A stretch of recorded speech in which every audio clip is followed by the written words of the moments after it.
Hello everyone, कैसे आप सभी लोग। मैं निखिल शर्मा और आप सभी दोस्तों का दिल से स्वागत करता हूं इस ऑनलाइन प्लेटफॉर्म पे। दोस्तों, जैसा कि अपन डिस्कशन कर रहे थे डिटरमिनर्स के बारे में और दो अपने सेशन इसके कंप्लीट हो गए, जहां पे अपने एक क्लास में तो नॉर्मल बेसिक से पॉइंट्स जो थे वो अपने कवर किए थे। उसके बाद में भी अपने कल तक 9 अपने जो टाइप्स है ना, 9 आपके डिटरमिनर्स है कंपेरिजन बेस्ड, वो सब अपने पढ़ लिए। आज बेटा उसमें अपन आगे का पोर्शन लेते हैं। तो आज अपनी जो क्लास है दैट इज क्लास नंबर 3। ठीक है, जैसे ही क्लास फिनिश होती है, इस क्लास को फिनिश करते ही अपन किस पे आ जाएंगे, इसके प्रैक्टिस सेशन पे आ जाएंगे। ओके, तो विदाउट डिले आज का सेशन अपन लेते हैं। देखो जना क्या मेंशन हो रहा है बेटा। सबसे पहले जैसे कि आप स्क्रीन पे देख पा रहे हो, यहां पे मेंशन हो रहा है 4 वर्ड, दिस, दैट, दीज और दोस। पहली बात तो इनका हिंदी में मतलब क्या होता है। दिस का मतलब होता है यह, दैट का मतलब होता है वह, दीज का मतलब होता है ये और दोज का मतलब होता है वे। ठीक है बेटा, ये जो वर्ड है ना, ये एडजेक्टिव भी है और ये है क्या, ये प्रोनाउन। समझिए मेरी बात है। अब कोई बोलेगा सर मैं कैसे पता करूंगा ये एडजेक्टिव है या प्रोनाउन। तो सीधा सा फंडा है यार, अगर इनके बाद में आपको मिल जाए नाउन, तब तो हम क्या बोलेंगे, तब तो हम बोलने वाले हैं कि ये आपके जो है ये आपके एडजेक्टिव। और अगर इनके बाद नाउन नहीं मिलती है ना, तो हम बोलेंगे ये प्रोनाउन। होगी बातें समझ में। ये बेसिक कॉन्सेप्ट, जैसे मैं आपको यहां पे पॉइंट समझाऊं, सुनिएगा। अगले वाले पोर्शन पे लेता हूं, वहां पे इस चीज को अच्छे से क्लियर कर पाएंगे। देखो पॉइंट क्या पढ़ाने वाला हूं दोस्तों। बेटा एक वर्ड दिस है, एक वर्ड दैट है, एक वर्ड अपने पास में दीज है और एक वर्ड अपने पास में दोस है। हिंदी मीनिंग मैंने आपको समझा दिया। ये दोनों वर्ड कैसे होता है, ये दोनों वर्ड होते हैं सिंगुलर। पहला पॉइंट क्लियर। दूसरा पॉइंट, ये दोनों वर्ड कैसे होते हैं, प्लूरल। इसका मतलब क्या हुआ, इसका मतलब ये बना कि अगर दिस और दैट अगर अपन यूज करने जा रहे हैं ना, तो बेटा उसके साथ में सारी कंडीशन सिंगुलर आएगी, चाहे वो नाउन आए चाहे वो वर्ब आए। समझिए मेरी बात है। दोनों कंडीशन अपन कैसे यूज करेंगे, सिंगुलर यूज करेंगे। लेकिन अगर दीज या दोज अगर आ जाता है बेटा, तो उस सिचुएशन में सारी कंडीशन कैसे हो जाएंगी, प्लूरल। वर्ब भी प्लूरल लगाएंगे, एडजेक्टिव बन जाए तो नाउन भी प्लूरल लगेगी। तो सारी कंडीशन बेटा फिर अपन क्या करेंगे, यहां से फॉलो करेंगे। ठीक है, फिर देखिए अगला पॉइंट, दिस और दीज। ये जो वर्ड होते हैं ये किसके लिए यूज होते हैं, नियरेस्ट के लिए। कोई नजदीक की वस्तु है उसको बताने के लिए दिस या दीज काम में लेते हैं। हालांकि ये बात एग्जाम में नहीं पूछते, हमें कैसे पता चलेगा ये नजदीक है या दूर है। ठीक है, लेकिन कई बार इंडिकेशन से शो हो सकता है, मैं बताऊंगा आपको। और बेटा दैट और दोस, ठीक है, ये किसके लिए यूज होता है, मैं इसको नियरेस्ट यहां लिख देता हूं। और ये किसके लिए यूज होता है, फार के लिए, दूर को बताने के लिए इसका अपन यूज करता है। तो ये तो इसकी पूरी कहानी होगी। एक पॉइंट और याद रखना है, अगर आपको प्रेजेंट टेंस बोलना है कि आपका टेंस जो है वो प्रेजेंट है, तो बेटा प्रेजेंट टेंस में टाइम से रिगार्डिंग, किसके रिगार्डिंग, टाइम से रिगार्डिंग किसका यूज करते हैं, या तो दिस का यूज करते हैं या फिर किसका यूज करते हैं, दीस का। लेकिन अगर आपका टेंस कौन सा चला जाए, पास्ट टेंस ला जाए बेटा, तो पास्ट टेंस में टाइम रिगार्डिंग जो यूज होता है ना, वो अपन क्या करते हैं, या तो दैट यूज करते हैं या फिर किसका यूज करते हैं, दोस का यूज करते हैं। अब कोई बोलेगा सर इसका क्या लॉजिक है, आपने जो हमें समझाया। बेटा बहुत इजी सा, आप लोग याद कीजिए जब अपन ने टेंस पढ़ा था, टेंस में अपन ने क्या पढ़ा था, टेंस में अपन ने पढ़ा था कि कुछ आपकी एडवर्ब होती हैं present continuous, at this time. तो जब आप उसका पास्ट कॉन्टिन्यूअस बनाते हैं तो एट दिस टाइम चला जाता है at that time, these days those days. क्या रीजन था इसका, क्योंकि दिस और दीज प्रेजेंट को इंडिकेशन देता है टाइम के रिगार्डिंग, और दैट और दोज पास्ट को इंडिकेशन करता है। ठीक है, इस लॉजिक से अपन इन चीजों को कवर करते हैं। तो मेरे हिसाब से सभी को ये बेसिक बातें समझ में आ गई जो मैं आपको समझाना चाह रहा हूं, कंप्लीट। फिर देखिए आगे इसके कुछ एग्जांपल्स ले लेते हैं ताकि अपन को ये चीजें समझ में आ जाए। जैसे मैं बात करूं, जैसे ये क्वेश्चन आ जाए, this house is my house, आपसे बोला जाए कि इसमें गलती है क्या, छोटा सा क्वेश्चन, आपसे बोला जाए कि इसमें गलती क्या है, तो हम यहां पे देखेंगे कि दिस आ रहा है, दिस के बाद में नाउन सिंगुलर, इसका मतलब ये एडजेक्टिव हो गया, ठीक है, कोई बात नहीं। वर्ब भी कैसी आएगी, सिंगुलर। क्या है, मेरा घर है तो माई हाउस। दूसरा पॉइंट बेटा, इसमें एक वर्ड ऐसा है जो रिपीट हो रहा है, कौन सा वर्ड है, वो वर्ड है आपका हाउस, नाउन है। और जैसा कि आप लोगों को मैंने पढ़ा है कि नाउन का रिपीटेशन अपन नहीं करते, और नाउन के रिपीटेशन को अवॉइड करने के लिए किसका यूज किया जाएगा, प्रोनाउन का यूज करें, ठीक है। किसका यूज करेंगे, प्रोनाउन का यूज करने वाले। तो प्रोनाउन का यूज अगर अपन करेंगे तो यहां पे किसको हटा दो, इस वर्ड को हटा दो, सॉरी नहीं हटा सकते क्योंकि पॉजेसिव हो सकती है, तो इसको तो हटाएंगे नहीं अपन, तो फिर किसको हटा सकते हैं, इसको हटा सकते हैं। इसको हटाते ही क्या बन जाएगा, दिस आपका चला जाएगा प्रोनाउन। आई क्या बात समझ में, ये लॉजिक अपन काम में लेते हैं। दिस इज माई हाउस, ठीक है, दिस इज माई हाउस, ये तरीका अपन अप्लाई करने वाले हैं। आई क्या बात समझ में, ऐसी चीजें अपन जज करते हैं। दूसरे कॉन्सेप्ट पे आते हैं, दूसरा पॉइंट मैं आपको बताता हूं जिसके बारे में अपन बात करें, सुनिए।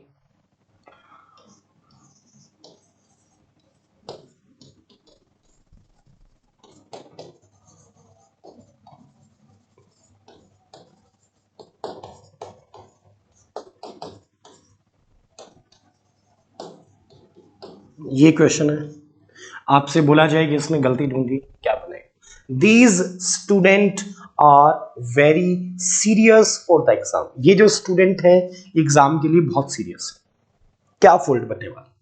देखो यार, यहां पे पहली बात तो किसका वर्ड यूज हो गया, दीज। तो दीज के बाद में जो नाउन आएगी वो कैसे बनेगी, प्लूरल बनेगी। प्लूरल बनेगी तो स्टूडेंट नहीं आएगा, क्या बन जाएगा, स्टूडेंट्स। हो गया प्लूरल, प्लूरल हो गया तो आगे वर्ब भी प्लूरल। ये लो जी, आ गया आपको, कंडीशन क्लियर। अब एक क्वेश्चन बताता हूं, वो ध्यान से सुनिए।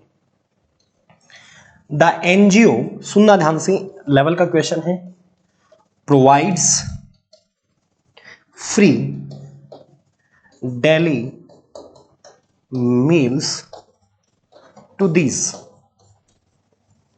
who live below the poverty line। ये देखो, ये क्वेश्चन है, आपसे बोला जाए कि इसमें गलती निकालिए क्या है। The NGO provides free daily meals to these who lives below the poverty line. जो पॉवर्टी लाइन, जो गरीबी रेखा से नीचे रहते हैं। कहना क्या चाह रहा है, ये एनजीओ जो है ना, ये रोजाना फ्री डेली मील प्रोवाइड करता है, मील्स नहीं है, मील है, ठीक है। किनको प्रोवाइड करता है बेटा, उनको प्रोवाइड करता है जो गरीबी रेखा से नीचे रहते हैं। देखो हम इंडिकेशन कर रहे हैं उनको, उनको बोलने का मतलब क्या हुआ, उनको का मतलब वो बहुत सारे और भी हैं, अपने पास ही नहीं है, उनको करता है, इंडिकेशन कर रहे हैं दूर के लिए। तो दूर के लिए इंडिकेशन कर रहे हैं तो दीज नहीं आएगा, क्या आ जाएगा, दोज आ जाएगा। अब हु किसके लिए आया, मैंने सब्जेक्ट वर्ब एग्रीमेंट में पढ़ाया था आपको, तो हु जो आ रहा है वो दोज के लिए आ रहा है। तो दोज के लिए आ रहा है तो बेटा हु प्लूरल हो गया, प्लूरल हो गया तो आगे कौन सी फॉर्म आ रही है, फर्स्ट फॉर्म। ये आपको सही आ गया समझ में। तो ये आपका लॉजिक है जहां से अपन बात करते हैं। अब देखो यहां से एक कॉन्सेप्ट और निकल के आता है जिसके बारे में शायद मैं आपको यहां पे बात ही कर लेता हूं ताकि आपको दिक्कत नहीं है।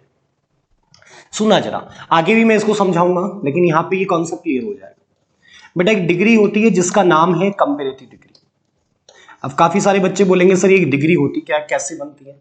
अभी आपको सिर्फ बेसिक सा याद रखना है। कंपैरेटिव डिग्री बनाने के दो तरीके हैं। पहला, पॉजिटिव डिग्री जो होती है, बेसिक कोई भी है, कोई विशेष था, उसमें आप क्या जोड़ दो, उसमें आप यार जोड़ दीजिए। या फिर एक तरीका और भी होता है, दोनों नहीं होंगे एक साथ। या फिर एक तरीका और, पॉजिटिव डिग्री से पहले आप क्या लगा दो, मोर लगा दो। ये दो तरीके अपने पास यहां पे आ रहा है, ठीक है। और इनके बाद में किसका यूज होना जरूरी है, देन का यूज। अब समझिए मैं आपको पॉइंट क्या बता रहा हूं। पॉइंट ये है कि अगर आपका सेंटेंस कंपैरेटिव डिग्री में है और उस सेंटेंस में बेटा नाउन का रिपीटेशन अगर हो जाए, तो उस नाउन के रिपीटेशन को अवॉइड करने के लिए अपन वहां पे या तो किसका यूज करते हैं, दैट ऑफ का यूज करते हैं, या फिर अपन किसका यूज करते हैं, दोज ऑफ का यूज करते हैं। आया समझ में। या तो किसका यूज करेंगे, दैट ऑफ का, या फिर किसका यूज करेंगे, दोज ऑफ का। अब वही बात कि सर दैट ऑफ कब लगाओगे, दोज ऑफ कब लगाओगे। तो दैट ऑफ तो यूज होता है बेटा सिंगुलर में, और दोज ऑफ यूज किसमें करते हैं, प्लूरल। ये दैट ऑफ और दोज ऑफ के बारे में आ गया, ठीक है। समझाता हूं, देखो इसकी क्वेश्चन कैसे आता है, किस तरीके से अपन से पूछता है एग्जामिनर। जैसे मैंने बोला the climate of Patna is better than the climate of Ranchi. ये क्वेश्चन है, आपसे पूछा जाएगा इसमें गलती बताओ कि पटना का जो क्लाइमेट है वो बेटर देन है, किससे बेटर देन बताया गया बेटा? रांची के क्लाइमेट से बेटर देन बताया गया। आपसे बोला जा रहा है कि इसमें फाइंड आउट कीजिए क्या फॉल्ट हो सकता है आपका। अब देखो यार, इसका बेसिक सी मैं लैंग्वेज अगर आपको समझाऊं, अगर बेसिक सा पॉइंट अगर मैं आपको बताता हूं तो देखो जरा, इसमें एक वर्ड ऐसा है जो रिपीट हो रहा है। कौन सा वर्ड रिपीट हो रहा है? The climate. अब बोलेंगे सर क्या ये कंपैरेटिव डिग्री का? बिल्कुल बेटा कंपैरेटिव डिग्री है। देखो बेटर आ रहा है, बेटर के लास्ट में ई आ रहा है, और नहीं समझ में आए तो आगे देखो देन आ रहा है, कंपैरेटिव डिग्री होगी। नाउन का रिपीटेशन हो रहा है और नाउन के रिपीटेशन को रोकने के लिए हम यहां तो दैट ऑफ लगाएंगे या फिर दोस ऑफ। अब देखो जरा बात, क्लाइमेट ऑफ सिंगुलर है, सिंगुलर है तो अपन इस वर्ड को रिमूव करेंगे और इसकी जगह क्या आ जाएगा? That of. ये लो जी फर्स्ट आपका कॉन्सेप्ट जो मैंने आपको समझा। दूसरा देखिए, the roads of Delhi are wider than the roads of Mumbai. ये लो जी नेक्स्ट क्वेश्चन समझने वाला, जिसके बारे में आप बात करो। दिल्ली की जो सड़कें हैं वो चौड़ी हैं, किसकी बजाय? मुंबई की जो सड़कें हैं उनकी बजाय चौड़ी बताया गया उनको। अब देखिए यार जरा, यहाँ पे वाइडर के लास्ट में क्या आया यार? कंपैरेटिव डिग्री बन रहा है और देन का यूज हो रहा है। बिल्कुल बात सही है, कंपैरेटिव डिग्री तो है, लेकिन एक वर्ड ऐसा है जो बेटा रिपीट किया जा रहा है। वो कौन सा वर्ड है? The roads of. इधर भी आ रहा है और इधर भी आ रहा है। सिंगुलर है या प्लूरल है? प्लूरल। तो रिपीट यहाँ पे हुआ, रिपीट यहाँ पे हुआ तो इसको रिमूव करेंगे और यहाँ पे प्लूरल में किसका यूज कर देंगे? दोज ऑफ का यूज कर देंगे। आई होप आप सभी दोस्तों को ये वाली जो बातें हैं जो मैंने आपको समझाई है वो समझ में परफेक्ट हो गया है बेटा सबको, यहां तक की बातें, दिस दैट दीज और दोस। ठीक है, तो ये क्वेश्चन थोड़ा सा एग्जाम में पूछ लेते हैं। अच्छा देखो, एक तरीका और बताता हूं आपको, थोड़ा सा लेवल का है। इस पूरे की जगह बेटा एक और तरीका लिखा जा सकता है। क्या लिख सकते हैं हम इसकी जगह? इसकी जगह अपन ऐसे भी लिख सकते हैं, रांचीज क्लाइमेट। मेरी बात ध्यान से सुनिएगा, ये अपोस्ट्रोफी एस है। इस अपोस्ट्रोफी एस का मतलब हिंदी में होता है जो ऑफ का होता है, का के की, ये भी तो ऑफ ही है। लेकिन अभी भी ये गलत है। कोई बोलेगा सर गलत कैसे है? तो गलत ये है बेटा कि क्लाइमेट शब्द है, तो हम क्या करते हैं, हम यहां पे इस वर्ड को ही रिमूव कर देते हैं। ठीक है, सिर्फ यहां पे अपोस्ट्रोफी लगाकर छोड़ देते हैं। तो ये चीज आपको ध्यान में रखनी है। ये ऐसा भी लिखा जा सकता है, जैसे इसको लिखें तो इसको लिखने का तरीका क्या हो सकता है? इसको अपन लिख सकते हैं मुंबईज। समझ में आई क्या बात है? इसको हम ऐसे भी लिख सकते हैं मुंबईज। अब एक क्वेश्चन देखो छोटा सा, the houses of the poor are bigger than the houses of the rich. ये अब आपसे बोला जाएगी इसमें आप गलती ढूंढ के बताओ क्या?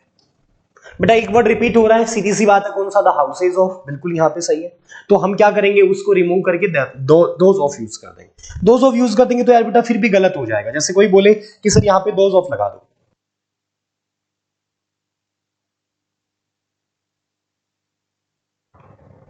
कोई बोले कि सर इसको हटाकर दोज ऑफ लगा दो, बेटा मैं दोज ऑफ लगा देता हूं, कोई दिक्कत नहीं है। लेकिन अगर आप समझोगे ना तो आपको चीज समझ में आएगी, दोज ऑफ लिखते हैं तो भी गलत है। क्यों गलत है? क्योंकि देखो अपोस्ट्रोफी एस भी लिखा हुआ है और दोज ऑफ भी लिखा हुआ है, दोनों तो नहीं आ सकते ना, एक काम में लेंगे। इसलिए इस बार अपने पास दोज ऑफ भी नहीं आएगा। कोई मेरा बच्चा, कोई स्टूडेंट ऐसा बोल दे सर मान लो उसको हटा दे, हाँ किसी एक को हटा दो कोई दिक्कत नहीं, लेकिन दोनों नहीं हटेंगे। कई बोलेगा सर मान लो अलग अलग ऑप्शन में आ गए, तो ऐसा भी नहीं होता यार। कभी एग्जामिनर इतना पागल नहीं है वो इनको कंट्रोवर्सी बनाए, वो उनको एक ही ऑप्शन में आ गया सामने। ये पॉइंट अपन यहां से काम में लेते, तो ये बन गया दिस दैट दीज और दोस। ठीक है, यहां तक की बातें अपन ने इसमें कंप्लीट कर ली। आगे बढ़ता है दूसरा जो आता है, कौन सा? सच और सेम। ये दोनों पॉइंट मैंने मेंशन किए हैं ताकि इनको मैं समझाऊं आपको। अच्छे से। ठीक है, अब देखिए बेटा, यहां से इतना लंबा चौड़ा नहीं आएगा ये पॉइंट, है क्या, सुनिए। एक तो वर्ड है सच, सच का मतलब होता है इस प्रकार से। ठीक है, सच, सच इंग्लिश में दो तरीके से काम करता है, सच विशेषण भी होता है और सच क्रिया विशेषण भी होता है, एडवर्ब भी होता है। अभी इस चीज को मैं क्लियर भी करूंगा आपके सामने। ठीक है, सेम जो शब्द है ना, समान, ये दो तरीके से है, या तो ये एडजेक्टिव है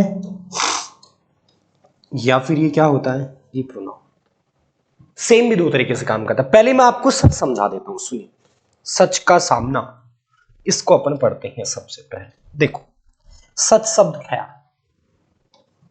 बेटा, सच जो होता है ना, ये शब्द क्या बताया था, ये एडजेक्टिव भी होता है, ये एडवर्ब भी होता है। मैं इसको डायग्राम बना देता हूं, एडजेक्टिव और एडवर्ब। अगर ये एडजेक्टिव बनेगा ना, वैसे तो आप क्या करते हैं, अपन आर्टिकल जो लगाते हैं वो एडजेक्टिव से पहले लगाते हैं, लेकिन ये इंग्लिश ग्रामर का एक्सेप्शन होता है, इसके अपन बैकवर्ड साइड में आर्टिकल यूज करते हैं और फिर विशेषण के साथ में क्या आती है, यहां पे नाउन, ये इसका तरीका होता है। अगर ये एडवर्ब बन जाए तो, ठीक है, अगर ये एडवर्ब बन जाए तो सच एडवर्ब है, यहां पे एन लगेगा, फिर हम एडजेक्टिव लिखेंगे और फिर हम वहां पे आगे क्या लिखेंगे, नाउन। ये इसका तरीका होता है। सच को अपन दो तरीके से लिखते हैं बेटा, सच आपका एडजेक्टिव भी बनता है और सच आपका एडवर्ब भी बनता है। दोनों तरीके मैंने आपके सामने मेंशन कर दिए। ठीक है, तरीके जैसे मैं एग्जांपल दूं, he is such a man that I never meet, I have, I had never met, और यहां पे आप लिख दो वॉज। ठीक है, वॉज। देखो इसमें क्या मेंशन हो रहा है, सच के बाद में देखो क्या है, सच के बाद में मैन है, मैन क्या होता है, नाउन। नाउन को क्वालिफाई कौन करेगा, एडजेक्टिव। तो ये लो जी, यहां पे article.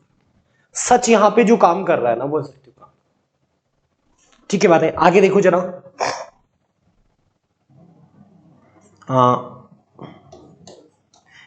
He was such an intelligent student. अब देखो, boy that I have never met, never met. ये लो जी, इसमें देखो जरा, सच के साथ में क्या कंडीशन अप्लाई की जा रही है बेटा, सच के साथ में बॉय वर्ड आ रहा है, तो बॉय नाउन, नाउन को क्वालिफाई कौन कर रहा है, इंटेलिजेंट, क्या बन गया, एडजेक्टिव। अब एडजेक्टिव को कौन क्वालिफाई करेगा, एडवर्ब। तो यहां पे सच जो है ना, वो एडवर्ब। और भी इसको डिफाइन करेंगे ना जो सच को, वो अपन कहां करेंगे, वो अपन करेंगे जब मैं आपको पढ़ाऊंगा कनेक्टर, कंजंक्शन, तो इसको अपन पढ़ेंगे। हो गई बात यहां तक। दूसरा पॉइंट देखो, क्या वर्ड रह गया, सेम। सेम का मतलब समान। सेम आपका एडजेक्टिव भी होता है और सेम आपका प्रोनाउन भी होता है। ये दो चीजें बताई थी मैंने आपको, या तो ये एडजेक्टिव बनेगा या फिर ये क्या बनेगा, प्रोनाउन बनेगा। समझाते हैं, एडजेक्टिव बनेगा तो उसके बाद में नाउन है, जैसे this is the same book,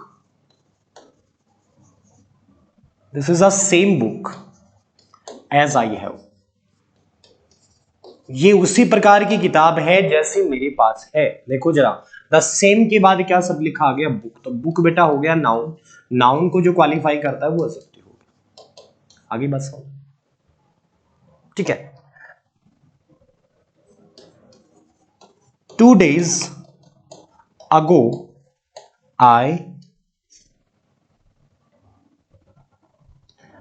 I bought, sorry, इसको आप लिख दो आई बोरो। ठीक है, I borrowed a book from my friend.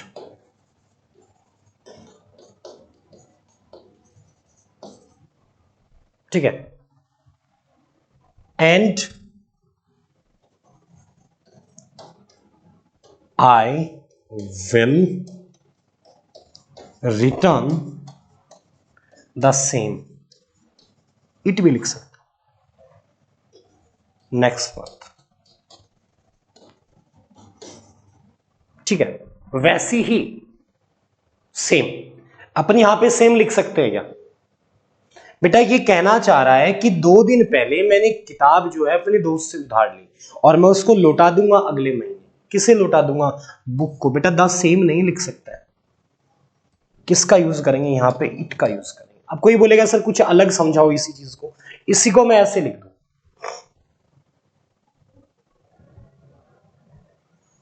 इसी को मैं ऐसे लिख दूं जैसे I saw a new type of pen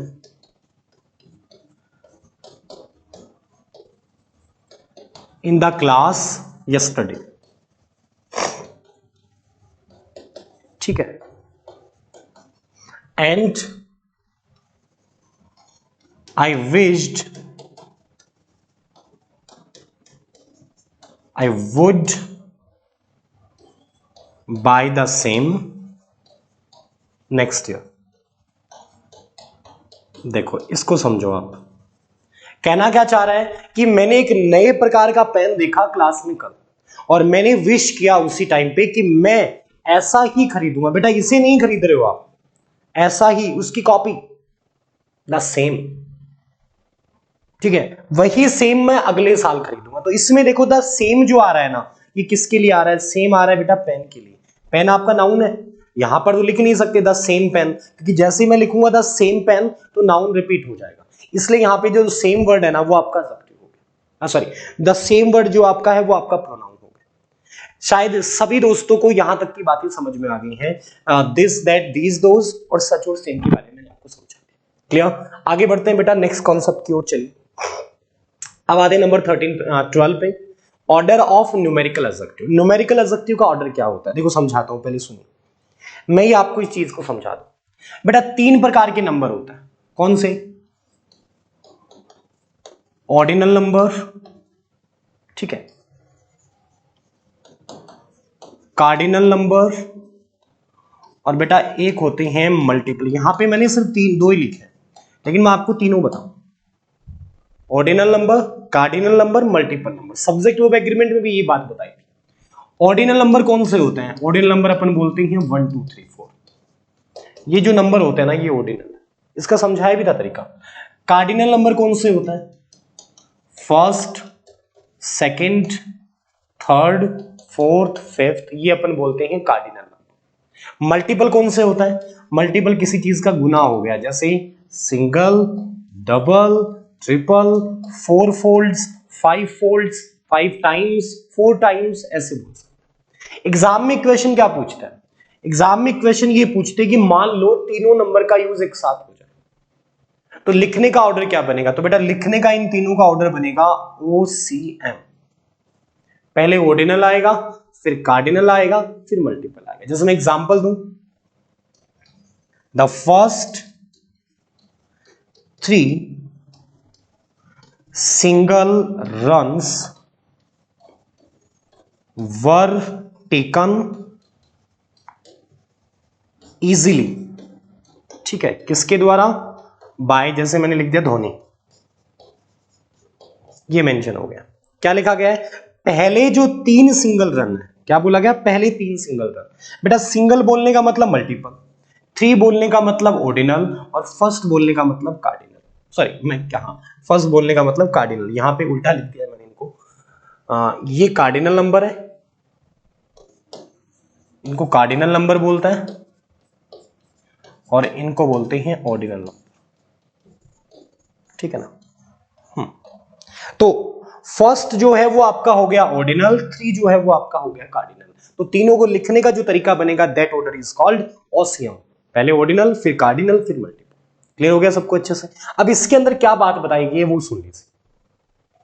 बोला गया है बेटा इसमें, यदि किसी सेंटेंस में ऑर्डिनल और कार्डिनल एडजेक्टिव का अगर यूज एक साथ करना है तो OC के सीक्वेंस को फॉलो किया जाता है। मैंने एक नंबर और जोड़ दिया, that number is called multiple. तो ये ऑर्डर बन गया OCM, ठीक है। O का मतलब O stands for ordinal adjective, और C stands for cardinal adjective. ठीक है, ओसीएम का अपन ऑर्डर यूज करते हैं। पहला पॉइंट क्लियर हो गया सबको अच्छे से। दूसरा पॉइंट देखिए बेटा, कुछ वर्ड है यहां पे, जैसे ऑल हो गया, सम बन गया, इनफ। इनफ का मतलब पर्याप्त होता है, मैंने आपको यहां पे पढ़ाया नहीं है, इसकी बात आगे करेंगे। इनफ जो होता है ना, वो काउंटेबल के लिए भी काम में लेते हैं और बेटा अनकाउंटेबल के लिए भी काम में लेते हैं। चलो मैं इसको डिग्री में आपको कवर करवा दूंगा, don't be panic. All, some, enough, sufficient का मतलब ही वही होता है पर्याप्त, उसी लैंग्वेज में काम में लेते हैं। नो, याद रखना ये बात, नन। ठीक है, आगे बढ़ता है। मोस्ट, अगर ये मात्रा बताते हैं ना, तो मात्रा का अगर बोध कराएंगे ना, तो इसको अपन बोलेंगे एडजेक्टिव ऑफ क्वांटिटी या फिर क्वांटिटेटिव एडजेक्टिव बोलेंगे। और जब ये क्वांटिटी को बताएंगे तो सीधी सी बात है, इनका यूज अपन किस में करेंगे, अनकाउंटेबल नाउन में करेंगे। और अनकाउंटेबल नाउन बेटा कैसी होती है, अनकाउंटेबल नाउन होती है सिंगुलर। समझा है सबको अच्छे से? तो इस सिचुएशन में अपन उसको ऐसे हैंडल करें। आगे देखो जरा इसी के बारे में पॉइंट और जो मैं आपको बताता हूं, यहां पे आ जाओ। अब देखो इसमें भी मैंने दूसरा जो पॉइंट लिया है ना, उसमें ऑल को भी इन्वॉल्व करूंगा, सम को भी इन्वॉल्व करूंगा, इनफ को भी इन्वॉल्व करूंगा, नो को भी इन्वॉल्व करूंगा, ये सब मैं वर्ड यूज करूंगा। Many, few, all, some, enough, sufficient, no. ठीक है, नन, मोस्ट, वेरियस, सेवरल, ये क्या होते हैं बेटा, ये न्यूमेरिकल एडजेक्टिव। और न्यूमेरिकल एडजेक्टिव होते हैं तो इनका यूज कहां करेंगे, काउंटेबल नाउन से पहले होता है। किस केस में होता है, प्लूरल फॉर्म में होता है। समझना है क्या बात, प्लूरल फॉर्म में अपन इनका यूज करते हैं कि नंबर को बता रहे तो नंबर को बता रहे थे 100 ज्यादा हो गए तो प्लूरल बन जाएगा। देखो several students are present in the class, several के बाद नाउन प्लूरल, ये जो लो जी नाउन प्लूरल। वर्ब कैसी लगाओगे, वर्ब भी प्लूरल, ये लो जी आर आ गया आपको, सही है। आगे चलते हैं, इनफ के बाद में देखो बॉयज लिखा है, नाउन प्लूरल, हैव आपका प्लूरल। तीसरे पे आता है, many people were invited to dinner. देखो मेनी के बाद में शब्द क्या आ रहा है लिखा हुआ, पीपल। पीपल वर्ड कैसा होता है, तो पीपल वर्ड प्लूरल होता है, तो प्लूरल तो वर्ब भी कैसी काम में ली जाएगी, प्लूरल काम में।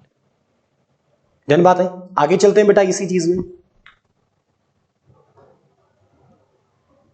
ठीक है, आगे चलते हैं इसी पॉइंट में। देखो जरा सम के बाद में पेन्स है, नाउन प्लूरल, वर्ब भी प्लूरल, वो लॉस्ट हो चुका है, बन गया तरीका। तो ये कहने का मतलब ये नंबर वाले हैं, जो कि मैंने आपको सारी चीजें बताई हैं, वो सारी की सारी चीजें बेटा नंबर बेस। क्लियर हो गया सबको अच्छे से? आगे बढ़ते हैं बेटा। देखो लास्ट जो पोर्शन है अपना, दैट इज कॉल्ड वेरी और ओवर। ये वेरी जो होता है ना, ये वैसे तो एडवर्ब है, लेकिन कई बार हम जोर डालने के लिए यूज करते हैं इसको। ठीक है ना, वेरी का यूज जो होता है वो एम्फेटिक एडजेक्टिव के रूप में नाउन से पहले नाउन को एम्फेसिस करने के लिए किया जाता है। वैसे तो ये एडवर्ब है, लेकिन नाउन पे जोर डालते हैं, वेरी नेक्स्ट मॉर्निंग। ठीक है, ऐसे अपन यूज करते हैं। Very eyes, Rupa killed her husband before my very eyes. Very eyes मतलब ठीक आंखों के सामने, मेरी ठीक आंखों के सामने उसने यार अपने हस्बैंड को मार डाला। तो वो जोर डाल रहे हैं ना आंखों पे, ठीक आंखों के सामने। She goes there this very day, वो जाती है वहां ठीक आज के दिन। ठीक है, इस दिन जाती है, इस दिन, ठीक इस दिन जाती है वहां। क्लियर हो गया? तो जब अपन नाउन पे एम्फसाइज करते हैं ना, तो उस सिचुएशन में अपन इसका यूज करते हैं। अब देखो आपको एक पॉइंट और बताता हूं उसमें, लास्ट जो पॉइंट अपने पढ़ना है, ये ओवन जो होता है, ठीक है, ये जो ओवन वर्ड है, ये बेटा दो तरीके से यूज करते हैं अपन।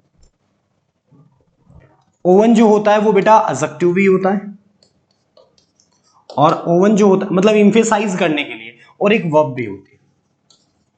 वर्ब में जैसे मैंने लिखा आई ओवन अ पेन, या फिर आई ओन्ड अ पेन। ठीक है, पेन के ऊपर आपका अधिकार है, जैसे यहां पे लिखा गया हिज ओवन, मेंशन करते हैं, वो उस कंडीशन में यूज कर सकता है। अगर आप एडजेक्टिव बनाओगे ना, तो एडजेक्टिव में बेटा इसका तरीका क्या होता है मैं आपको समझाता हूं। एक प्रोनाउन है इंग्लिश में जिसका नाम होता है रिफ्लेक्सिव प्रोनाउन, जिसके लास्ट में सेल्फ जुड़े या सेल्फ जुड़े, जैसे myself, ourself, yourself, himself, herself, themself, ये जो भी होते हैं ये रिफ्लेक्सिव प्रोनाउन। इसके जैसा कब बनाओगे, सेम सेंस, खुद का। पजेसिव एडजेक्टिव लगा दो, उसके बाद ओवन लिख दो और उसके बाद में नाउन लिख दो, ये ऐसा ही सेंस करेगा। मैं बोलूं ये मेरा खुद का घर है, खुद का रिफ्लेक्सिव होता है, मैं बोलूंगा this is my oven house, ऐसे लिखते हैं, ये मेरे खुद का घर है, ऐसे लिखने का तरीका अप्लाई करते हैं। I gave him my own book, मेरी खुद की किताब दी उसको। हिज ओवन ब्रदर, उसका खुद का भाई क्या था, एक इडियट था। समझ रहे हो मेरी बातें? तो ये हो गई बेटा वेरी और ओवन का यूज। आई होप आप सभी को यहां तक की जो बातें हैं वो परफेक्टली समझ में आ गई। तो बेटा ये अपना टॉपिक होता है डिटरमिनर्स का। सबको क्लियर हो गया है? नेक्स्ट सेशन में अपन जो करेंगे उसके क्वेश्चन सॉल्व करेंगे, ठीक है, और उसके बाद में अपन यहां पे टॉपिक स्टार्ट करेंगे डिग्री का। ठीक है दोस्तों, मिलते हैं नेक्स्ट सेशन में, तब तक के लिए गुड बाय।